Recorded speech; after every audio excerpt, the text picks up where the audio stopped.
ఆక్రోశ సిద్ధి.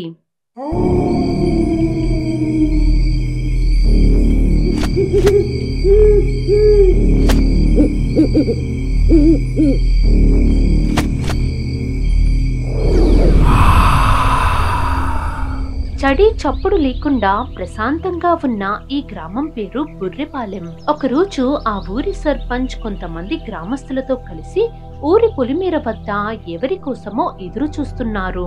అక్కడున్న ప్రతి ఒక్కరి మొహంలో నిరాశ, నిస్పృహ మాత్రమే కనిపిస్తున్నాయి. ఇంతలో ఆ చోటుకు ఎద్దుల బండి మీద కైలాష్ అనే ఒక వ్యక్తి వస్తాడు. నమస్కారం అండి. ఈ ప్రయాణం ఎలా జరిగింది? ప్రయాణం బానే జరిగిందండి.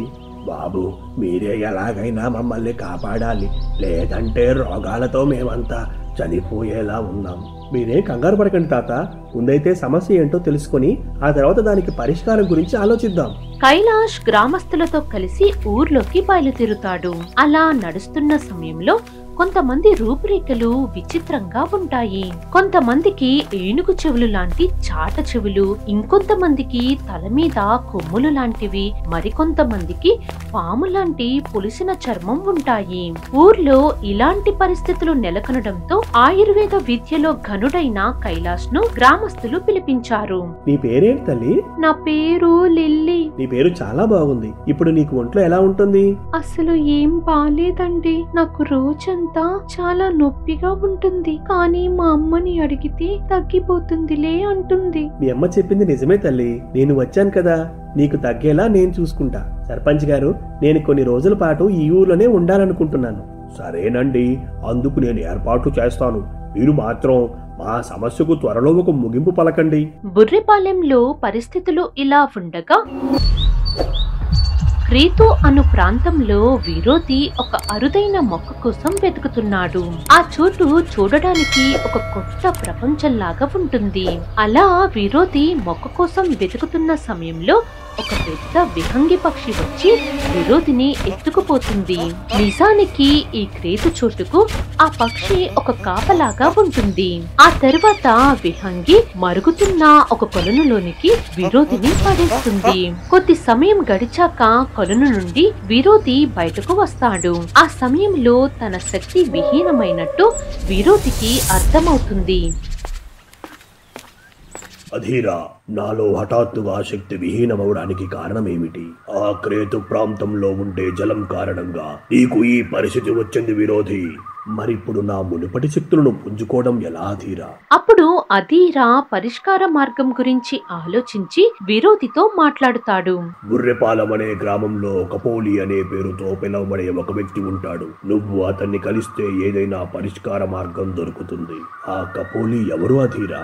గతంలో ఆక్రోశ సిద్ధి కార్యం ద్వారా కపోలి కొన్ని శక్తులను పొందాడు. ఆ శక్తులతో మనలో శారీరక మానసిక మార్పులను తీసుకుని రాగలడు అని కపోలి గురించి విరోధికి వివరిస్తాడు. ఆ తర్వాత బుడత దెయ్యంతో కలిసి విరోధి బుర్రెపాలెం గ్రామానికి పయనమవుతాడు. మరోవైపు ఊర్లో కైలాష్ కొంతమంది గ్రామస్తులను పరిశీలిస్తున్నాడు. అలా సమయం గడుస్తూ సాయంకాల వేళలో అనారోగ్యానికి గురైన వాళ్ళు వింత వింత శబ్దాలు చేయడం మొదలు పెడతారు. దాంతో కైలాష్ కంగారు పడతాడు. ఇంతలో ఎవరో పిలిచినట్టు వారంతా ఆ చోటు నుండి బయలుదేరడంతో కైలాష్ సర్పంచ్ తో కలిసి వారిని వెంబడిస్తున్నాడు. ఇదేంటి కైలాష్ బాబు, ఎప్పుడు లేనిది వీళ్ళంతా ఎక్కడికి వెళ్తున్నారు? నాకు అదే అర్థం కావట్లేదు సర్పంచ్ గారు. ఇదంతా చూస్తుంటే ఏదో రహస్యం దాగి ఉందనిపిస్తోంది. అయ్యో భగవంతుడా! అలా వారంతా దట్టమైన చెట్లు ఉండే అడవి ప్రాంతంలోకి ప్రవేశిస్తారు. చివరిగా ఒక ప్రదేశం వద్దకు చేరుకునేసరికి మెల్లిగా చీకటి పడుతుంది. అప్పుడు కొద్ది దూరంలో సర్పంచ్ వాళ్ళు నిలబడి గమనిస్తారు. ఇంతలో వారు చేతులు పైకి లేపి అరుస్తారు. అప్పుడు కైలాష్ వాళ్ళు ఆశ్చర్యపోయే విధంగా ఒక దెయ్యం ప్రత్యక్షమవుతుంది. మిమ్మల్ని కలుసుకోవడం చాలా సంతోషంగా ఉంది. త్వరలో మీ ఆత్మలను వేరు చేసి నాలో ఏకం చేసుకోబోతున్నాను. అందుకు మీకు సమ్మతమైతే మోకరిల్లండి. అప్పుడు దెయ్యం ఎదురుగా ఉన్నవారు మోకరిల్లుతారు. ఆ తర్వాత దెయ్యం అక్కడ నుండి మాయమైపోతుంది. ఇదంతా చూసి కైలాష్ వాళ్ళు ఆశ్చర్యపోతారు. ఇదేదో మామూలు సమస్య అనుకున్న సర్పంచ్ గారు, ఇప్పుడు దయ్యంతో ముడిపడి ఉందని తెలిసాక నేను మీ ఊర్లో ఒక్క క్షణం కూడా ఉండలేను. మీరే అలా అంటే ఎలా బాబు? ఇప్పుడు మమ్మల్ని ఎవరు కాపాడుతారు? ఆ దేవుడే మీకోసం ఎవరో ఒకరిని పంపాలి, దయచేసి నన్ను క్షమించండి అని కైలాష్ దెయ్యానికి భయపడి ఆ చోటు నుండి వెళ్లిపోతాడు. అసలు మీరు ఎందుకని క్రీతు ప్రాంతానికి వెళ్లారు? అక్కడ ఒక అద్భుతమైన మొక్క ఉంది బుడత. అది కానీ దొరికితే మానవులకు సంభవించి ఎలాంటి వింత రోగాన్నైనా ఇట్టే నయం చేయవచ్చు. అవునా? అలాగైతే మీరు మునుపటి స్థితికి వచ్చాక ఆ మొక్క కోసం వెతుకుదాం. అలాగే బుడత, ముందైతే ఆ కపోలిని కలవాలి. అలా వారి ప్రయాణం ముందుకు సాగుతుంది. మరోవైపు బొర్రెపాలెం గ్రామస్తుల పరిస్థితికి దెయ్యం కారణమని తెలిసిన సర్పంచ్ దీర్ఘ ఆలోచనలో పడతాడు. ఈ విధంగా రోజులు గడుస్తాయి. అలానే కొన్నిసార్లు రాత్రిపూట ఆ గ్రామస్తులు దెయ్యం ఉన్న చోటుకు వెళ్లి ఆ దెయ్యం చెప్పే మాటలను వింటున్నారు. మీకు ఈ పరిస్థితి రావడానికి కారణం నేను. మీరంతా రాబోయే కాలకూట అమావాస్య రోజు నాడు ఊరి నడి మధ్యలో సజీవ దహనం చేసుకోవాలి. ఆ అమావాస్య గడిలు ముగిసేలోపు మీ ఆత్మలను నాలో ఏకం చేసుకుంటాను. దెయ్యం చెప్పిన దానికి వారంతా అవును అన్నట్టు తలలు ఊపుతారు. సరిగ్గా 2 రోజుల తరువాత విరోధి బుర్రెపాలెంలోకి అడుగు పెడతాడు. ఆ క్షణం ఊరంతా నిర్మానుష్యంగా ఉంటుంది. చివరికి విరోధి ఆ ఊరి సర్పంచ్ ని కలిసి మాట్లాడగా, మీరు అడిగిన కపోలు ఎవరో మాకు తెలియదండి. ఇప్పటికే మేము చాలా సమస్యలతో బాధపడుతున్నాం. సర్లే గాని మీ సమస్య ఏంటో చెప్పండి. అవన్నీ మీకు చెప్పినా అర్థం కావు. మీరు బయలుదేరండి. ఆ క్షణం సర్పంచ్ ఏదో నిజం దాస్తున్నాడని విరోధికి అర్థమవుతుంది. అప్పుడు విరోధి వెళ్లి బుడతతో మాట్లాడినప్పుడు కొంతమంది గ్రామస్తులు వింతగా ఉన్నారని చెబుతుంది. ఆ మాటలను బట్టి ఊర్లో ఇంకేదో పెద్ద సమస్య ఉన్నట్టు విరోధి గ్రహిస్తాడు. చూడు బుడత, మనం ఇక్కడున్న సమస్య ఏంటో తెలుసుకోవాలి. నేను వెళ్లి విషయం ఏంటో తెలుసుకుంటాను. మీరు వెళ్లి కపోలిని వెతకండి. సరే బుడత, వీలైతే త్వరగా విషయం తెలుసుకో అని విరోధి అక్కడి నుండి వెళ్లిపోతాడు. అలా మెల్లిగా సమయం గడుస్తుంది. సరిగ్గా చీకటి పడగానే ఒక వింత శబ్దం రావడంతో కొంతమంది గ్రామస్తులు ఇళ్ల నుండి బయటకు వస్తారు. అప్పుడు బుడత దెయ్యం వారిని వెంబడిస్తూ వెనకే వెళ్తుంది. అలా చివరిగా దెయ్యం ఉన్న చోటుకు గ్రామస్తులు చేరుకుంటారు. ఈ రోజు మీలో ఒకరికి ముక్తిని ఇవ్వబోతున్నాను. ఆ ఒక్కరు ఎవరనేది నేను నిర్ణయిస్తాను. అప్పుడు దెయ్యం ఒక వ్యక్తిని ఎంచుకుని గాల్లోకి లేపుతుంది. ఆ తరువాత దెయ్యం అతన్ని చంపబోతుంటే మిగిలిన గ్రామస్తులు సంతోషంగా చూస్తున్నారు. ఆ సమయంలో విషయం గ్రహించిన బుడత దెయ్యం అమాంతం వెళ్లి దెయ్యం మీద దాడి చేస్తుంది. అప్పుడు బుడత దెయ్యం అటు ఇటు తిరుగుతూ దెయ్యాన్ని ఇబ్బంది పెట్టే ప్రయత్నం చేస్తుంది. అదే సమయంలో దెయ్యం వశమైన గ్రామస్తులు బుడత దెయ్యం మీద కోపంగా రాళ్లతో దాడి చేస్తారు. దానికి తోడు కొంతమంది కొన్ని వింత శక్తులను బుడత దెయ్యం మీద ప్రయోగిస్తారు. దాంతో ఒంటరిగా ఏం చేయలేనని అర్థం చేసుకున్న బుడత దెయ్యం అక్కడ నుండి మాయమైపోతుంది. మీకు ఈ శక్తులు రావడానికి కారణం నేనే. మునవందు ఇంకెన్నో చూడబోతున్నారు. దెయ్యం మాట్లాడిన తరువాత ముందుగా ఎంచుకున్న వ్యక్తిని చంపేస్తుంది. ఆ సమయంలో చనిపోయిన వ్యక్తి శవం నుండి ఒక శక్తి విడుదలై దెయ్యంతో కలుస్తుంది. ఆ తరువాత శవం అనేది మాయమైపోతుంది. అప్పుడు గ్రామస్తులు తిరిగి తమ ఇళ్లకు బయలుదేరుతారు. మరోవైపు బుడత దెయ్యం విరోధి వద్దకు చేరుకోగా విరోధి ఎవరో ఒక ముసలి తాతతో మాట్లాడుతూ ఉంటాడు. అలా మాట్లాడడం పూర్తయిన తరువాత బుడత దెయ్యం తాను చూసిన విషయాల గురించి చెబుతుంది.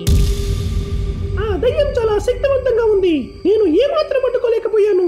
నేను కూడా కపోలి గురించి తెలుసుకున్నా బుడత. నిజానికి నువ్వు చూసిన ఆ దయ్యమే కపోలి. ఏంటి? నిజమా? అసలు కపోలి ఎలా చనిపోయాడు? ఇదంతా దేనికోసం చేస్తున్నట్టు? ముందైతే మనం మధీరాను కలిసి విషయమంతా చెప్పాలి బుడత. పద. విరోధి బుడత దెయ్యంతో కలిసి తిరిగి శ్రీఖండ ప్రాంతానికి పయనమవుతాడు. అధీరా, నీతో ఒక ముఖ్యమైన విషయం చెప్పాలి. ఏమైంది విరోధి? మీరు చెప్పిన కపోలి చనిపోయి 6 మాసాలు అవుతుంది అధీరా. ప్రస్తుతం చనిపోయిన కపోలి దయ్యంగా మారి కొంతమంది గ్రామస్తులను వశపరుచుకొని ఏదో కార్యానికి పూనుకున్నాడు. కపోలి ఎలా చనిపోయాడు విరోధి? అప్పుడు విరోధి 6 మాసాల క్రితం జరిగిన సంఘటన వివరిస్తాడు. కపోలి తన ఆక్రోశ సిద్ధి ద్వారా లభించిన శక్తులతో జీవనాన్ని సాగిస్తున్నాడు. ఆ క్రమంలో ఒకరోజు కపోలి అడవి మార్గాన వెళ్తున్నప్పుడు కొంతమంది గ్రామస్తులు వేటాడిన జంతువులను తీసుకుని వెళ్లడం చూస్తాడు. అప్పుడు కపోలి వారి వద్దకు వెళ్లి, మీరంతా ఏం చేస్తున్నారు?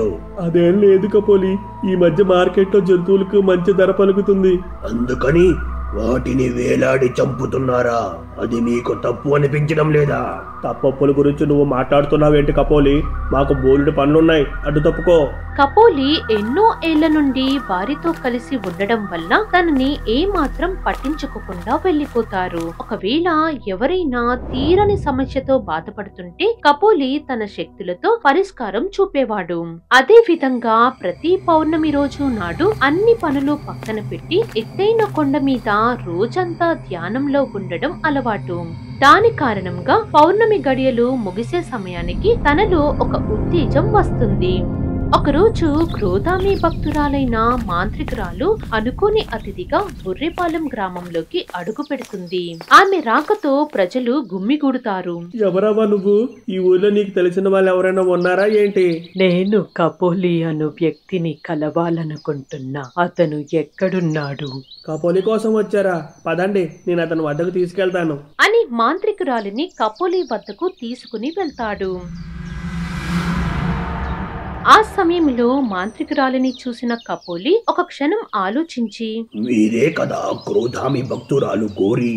సరిగ్గా చెప్పావురా.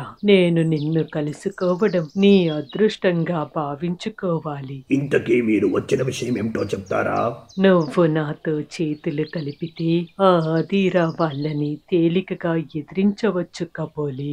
ఆ తరువాత ఈ లోకం మన సొంతమవుతుంది అని మాంత్రికురాలు అధీరా వాళ్ళని ఎదిరించడం కోసం కపోలిని తన వైపు తిప్పుకోవడానికి ప్రయత్నాలు చేస్తుంది. ఆ మాటలన్నీ విన్న కపోలి, మీతో కలిసి పని చేయడం నాకు ఇష్టం లేదు, ఇక మీరు బయలుదేరవచ్చు. నా మాటను కాదనడానికి నీకు ఎంత ధైర్యం రా? మర్యాదగా నేను చెప్పిన మాట విని అధీరా వాళ్లకు ఎదురెళ్ళు, లేదంటే నీకు భవిష్యత్తు ఉండదు. నేనేం నీ మాటలకు భయపడే చిన్న పిల్లాడిని కాదు. ఆ సమయంలో మాంత్రికురాలు తన శక్తిని కపోలి మీద ప్రయోగిస్తుంది. అప్పుడు కపోలి ఒక కాకిలాగా మారి గాల్లోకి ఎగురుతాడు. దాంతో కోపం వచ్చిన మాంత్రికురాలు మళ్ళీ తన శక్తిని ఉపయోగిస్తుంది. ఈసారి కపోలి సునకంగా మారి అక్కడ చుట్టూ తిరుగుతాడు. ఇదంతా చూసి కొంతమంది గ్రామస్తులు నవ్వుకుంటారు. అప్పుడు మాంత్రికురాలు కపోలి చేసిన పనిని అవమానంగా భావించి అక్కడి నుండి వెళ్లిపోతుంది. ఉదయమా మాంత్రికురాలని కపోలి భలే ఇబ్బంది పెట్టాడు కదా? అవునరా, నాకైతే ఆ ముసలామను చూసి భలే నవ్వు వచ్చింది. ఆ క్షణం ఎవరో కొట్టినట్టు నోటి వెంట నుండి రక్తం కారుతుంది. దాంతో ఆ వ్యక్తి కంగారు పడతాడు. ఆ తరువాత ఇద్దరు గాల్లో వేగంగా తిరిగి కింద పడతారు. అప్పుడు వారికి ఏం జరుగుతుందో తెలియని అయోమయ స్థితిలో ఉన్నప్పుడు మాంత్రికురాలు వారి ముందుకొస్తుంది. నేనంటే మీకు నవ్వులాటగా ఉంది కదా? మమ్మల్ని క్షమించండి, ఏదో బుద్ధి గడ్డి తిని మీ గురించి తక్కువ చేసి మాట్లాడాము. అసలు నేను అంటే ఏంటో మీకు తెలియాలి కదా అని మాంత్రికురాలు తన శక్తితో ఇద్దరిని సగభాగం వరకు భూగర్భం చేస్తుంది. దాంతో వారి మొహంలో భయం స్పష్టంగా కనిపిస్తుంది. ఇప్పుడు నేను అడిగే ప్రశ్నలకు సరిగ్గా ఆలోచించి సమాధానం చెప్పండి, లేదంటే పూర్తిగా భూ సమాధులు చేసేస్తా. వద్దు వద్దు, అలా చేయవద్దు, నువ్వేం అడిగినా చెప్తావు. మాంత్రికురాలు ఏదో విషయం గురించి మాట్లాడిన తరువాత వారిద్దరిని విడిచిపెడుతుంది. ఈ సంఘటన జరిగి వారం రోజులు గడుస్తాయి. అదే విధంగా బుర్రెపాలెం గ్రామస్తులు ఎందుకో కపోలి ఎదురుపడగానే వెనక్కి తిరిగి వెళ్లిపోతారు. అలా సమయం గడుస్తూ పౌర్ణమి వేళ దగ్గర పడటంతో కపోలి ఒంటరిగా కొండ మీదకు పయనమవుతాడు. కొన్ని క్షణాలకు చీకటి పడిన తరువాత మాంత్రికురాలు ఊర్లోకి తిరిగి వస్తుంది. అప్పుడు సర్పంచ్ వాళ్ళు మాంత్రికురాలుకి ఎదురొచ్చి, దయచేసి మమ్మల్ని ఏం చెయ్యొద్దు, మీరు అడిగినట్టు ఆ కపోలిని చంపడానికి మేమంతా సాయం చేస్తాం. చాలా మంచి నిర్ణయం తీసుకున్నారు. మరిప్పుడు ఆ కపోలి ధ్యానంలో ఉండే చోటు ఎక్కడా? ప్రతి పౌర్ణమికి కొండ మీదకు వెళ్ళడం కపోలి అలవాటు మాత. గతంలో ఒకసారి చెప్పిన విషయం ఏమిటంటే ఆ రోజు అతని శక్తులు నిశ్చల స్థితిలో ఉంటాయి, కాబట్టి ఏ శక్తులు పనిచేయవు అని గ్రామస్తులు కపోలి బలహీనతల గురించి మాంత్రికురాలికి చెబుతారు. ఆ తర్వాత సర్పంచ్ వాళ్ళు మాంత్రికురాలిని కపోలి ఉన్న కొండ వద్దకు తీసుకుని వెళ్తారు. మరోవైపు కపోలి నిష్ఠగా ధ్యానంలో ఉంటాడు. ఆ సమయంలో ఒక రాబందు ఆకాశ వీధుల్లో కాసేపు తిరిగి మాంత్రికురాలు రాకతో అక్కడి నుండి వెళ్లిపోతుంది. నన్ను అవమానించిన నిన్ను ఊరికి వదిలిపెట్టనురా. నువ్వు అడిగినట్టు కపోలి చోటు చూపించాం కదా, ఇక మేము బయలుదేరుతాం. ఆగండిరా, మీరంతా వాడి చావును కల్లారా చూసిన తరువాత భావి తరాలకు వాడి చావు గురించి కథలు చెప్పాలి కదా. మాంత్రికురాలు కపోలి ఎదురుగా నిలబడి తన శక్తులను ప్రయోగిస్తుంది. దాంతో కపోలి దూరంగా ఎగిరెళ్లి పడతాడు. ఆ సమయంలో కపోలి తన శక్తులను ప్రయోగించలేదని తెలిసిన మాంత్రికురాలు పదే పదే అతని మీద దాడి చేస్తుంది. నీకు ఇంకో చివరి అవకాశం ఇస్తున్నా కపోలి, నాతో చేతులు కలిపి నీ ప్రాణాలు నిలుపుకో. నా నిర్ణయం ఎప్పటికీ మారదు. నీ బుద్ధి కారణంగానే నీ చావుకు ఈ పిచ్చి ప్రజలు నాకు సాయం చేశారు. మాంత్రికురాలు తన పూర్తి శక్తితో కపోలి ప్రాణాలు తీసేస్తుంది. అలా తన పని పూర్తి అవడంతో అక్కడ నుండి మాంత్రికురాలు మాయమైపోతుంది. ఆ తర్వాత గ్రామస్తులు కూడా కపోలి శవాన్ని అదే చోటులో వదిలేసి వెళ్లిపోతారు. అలా జరిగింది మొత్తం విరోధి అధీరాకు వివరిస్తాడు. ఆ దుష్ట మాంత్రికురాలు ఎంతకు తెగించింది. కపోలి చనిపోయి దయ్యంగా మారిన తరువాత అక్కడ ప్రజలను వశపరుచుకున్నాడు అధీరా. ప్రస్తుతం ఆ గ్రామం ప్రమాదంలో ఉంది. అసలు చనిపోయిన కపోలి ఏం చేయబోతున్నాడు గురూజీ? మనం ఆ విషయం తెలుసుకోవాలంటే నేత్రానిని కలవాలి అని వారంతా నేత్రానిని కలవడానికి బయలుదేరుతారు. మరోవైపు భయంగా బ్రతుకుతున్న సర్పంచ్ ముందుకు ఉన్నట్టుండి ఒక గొడ్డలి ప్రత్యక్షమవుతుంది. ఆ క్షణం సర్పంచ్ కంగారు పడి గదిలో నుండి బయటకు పరుగులు తీస్తాడు. అలా పరిగెడుతున్న సర్పంచ్ వెనుక గొడ్డలి అనేది కదులుతూ వెళ్తుంది. చివరిగా సర్పంచ్ ఒక చెట్టు వద్దకు వెళ్లి ఆయాసంతో ఆగినప్పుడు గొడ్డలి వేగంగా దూసుకొచ్చి చెట్టుకు తాకుతుంది. నా చావుతో అన్ని ముగిసిపోయాయి అనుకున్నావు కదా. ఆ రోజు మేమంతా ఆ మాంత్రికురాలకు భయపడేలా చేశాం కపోలి, దానికి మమ్మల్ని క్షమించి వదిలేయొచ్చు కదా. మీరు ఒక్క మాట నాతో చెప్పినా సరిపోయేది కదా సర్పంచ్ గారు. నిజానికి మీరంతా స్వార్థపరులు. అందుకే నా శరీరాన్ని తిరిగి రప్పించుకోవడానికి మిమ్మల్ని ఉపయోగిస్తున్నాను. ఇప్పుడు ఏం చేయబోతున్నావు కపోలి? ఎందుకంత తొందర? మునుముందు అన్నిటికీ సమాధానాలు తెలుస్తాయి అని దెయ్యం అక్కడి నుండి మాయమైపోతుంది. మరోవైపు అధీరా వాళ్ళు నేత్రాని చోటుకు చేరుకుని బుర్రిపాలెం కపోలికి జరిగినదంతా వివరిస్తారు. ఆ మాటలన్నీ విన్న నేత్రాని ఆ కపోలికి ఉన్న ఆకృష సిద్ధి శక్తితో తిరిగి తన మునుపటి రూపాన్ని పొందగలడు అధీరా. బహుశా దెయ్యంగా మారిన కపోలి అదే కార్యానికి పూనుకొని ఉండాలి. అలా మునుపటి మానవ రూపాన్ని పొందడం సాధ్యమవుతుందా నేత్రాని? సాధ్యమవుతుంది అధీరా, కానీ ఆ కార్యాన్ని అడ్డుకోవడానికి ఒక దారి ఉంది అని నేత్రాని ఏదో విషయం గురించి అధీరాకు వివరించి కాంతి విహీనమైన దీపపు బుడ్డి ఇస్తుంది. అది తీసుకుని అధీరా బుర్రిపాలెం గ్రామానికి పయనమవుతాడు. సరిగ్గా 2 రోజుల తర్వాత గ్రామంలోకి అడుగు పెడతారు. ఆ సమయంలో ఊరంతా నిర్మానుష్యంగా ఉంటుంది. అప్పుడు కొద్ది దూరం నుండి ఏవో చప్పులను బుడత దెయ్యం విని అధీరాను హెచ్చరిస్తుంది.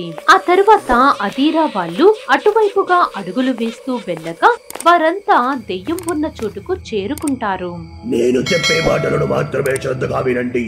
ఇంకెవ్వరి మాటలు పట్టించుకోవద్దు. గురూజీ పదండి వెళ్ళి అడ్డుకుందాం. తొందరపడకు బుడతా, ముందైతే నేను చెప్పినట్టు చెయ్యి. అధీరా మాట్లాడడం పూర్తయిన తరువాత బుడత దెయ్యం అక్కడి నుండి వెళ్లిపోతుంది. ఆ తరువాత కాసేపు దెయ్యాన్ని గమనించి అధీరా వాళ్ళు కూడా వెళ్లిపోతారు. మరుసటి రోజు ఉదయం అధీరా సర్పంచ్ని కలిసి మాట్లాడుతాడు. ఆ రోజు మేము చేసిన పొరపాటు కారణంగా ఈ రోజు అందరం బాధపడాల్సి వస్తుంది. ఇదంతా ఆ మాయా తాంత్రికురాలి వల్ల వచ్చింది. మీరేం దిగులు పడకండి, నేను ఉండగా ఎవరికి ఏ హాని జరగనివ్వను. ఆ మాటలు చాలు స్వామి. అలా 3 రోజులు గడుస్తాయి. సరిగ్గా పున్నమి కాల అమావాస్య రోజు నాడు దెయ్యం ఊర్లోకి వస్తుంది.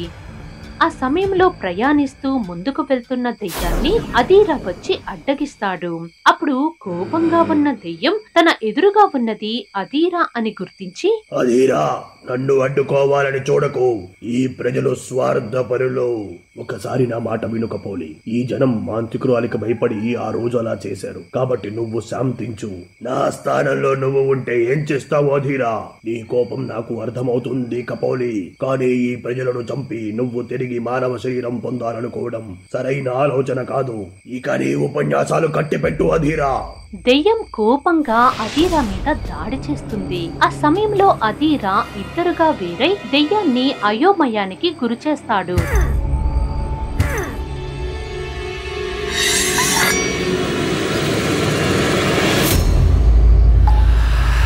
నా సహనాన్ని పరీక్షించకు అధీరా. గతంలో ఆ మాంత్రికురాలితో చేతులు కలిపి ఉంటే ఈ రోజు నువ్వు ఉండేవాడివి కాదు. నాకు ఆ కృతజ్ఞత ఉంది కపోలి. కానీ నువ్వు ఇప్పుడు ఏం చేస్తున్నది సరికాదు. నువ్వు ఎవరి కోసమైతే వచ్చావో వాళ్ళని ఇప్పుడు ఏం చేస్తానో చూడు అధీరా. ఆ సమయంలో కపోలి వింతగా ఒక శబ్దం చేయడం మొదలు పెడతాడు. దాంతో దెయ్యం వశమైన గ్రామస్తులు తమ ఇళ్ల నుండి బయలుదేరుతారు. నా కోసం కొంతమంది రాబోతున్నారు అధీరా. నీ కళ్ళ ముందే వాళ్ళని చంపుతాను. నువ్వు అనుకున్నది జరగదు కపోలి. ప్రస్తుతం నువ్వు దుష్ట ఆలోచనలతో నిండి ఉన్నావు. నా మునిపటి శరీరాన్ని దక్కించుకోవడానికి ఇది తప్ప వేరే దారి లేదు అధీరా. కొన్ని క్షణాల తరువాత దెయ్యం ఉన్న వైపుకు ప్రజలు గుంపుగా వస్తున్నారు. అది చూసి దెయ్యం సంతోషపడుతుంది. అప్పుడు ఉన్నట్టుండి గాల్లో బుడత దెయ్యం ఉచ్చి దెయ్యంతో కలిసి వస్తుంది.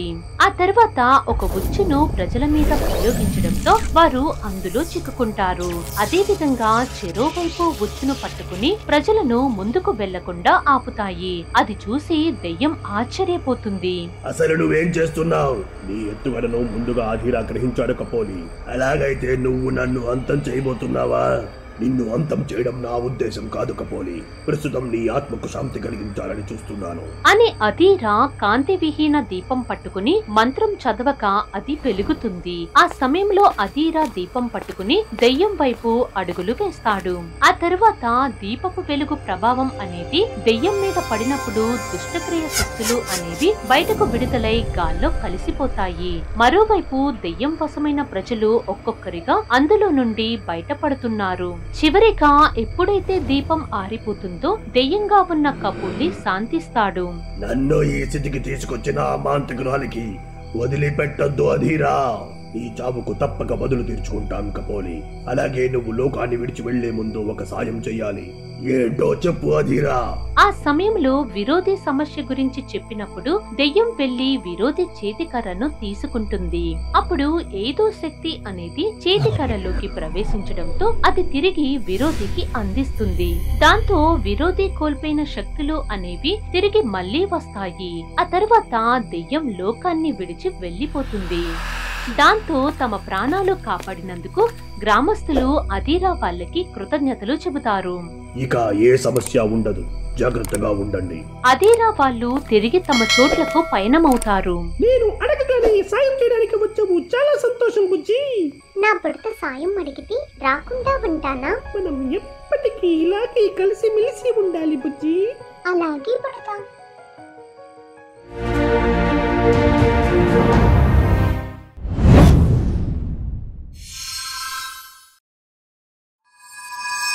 For more horror stories, please subscribe our channel.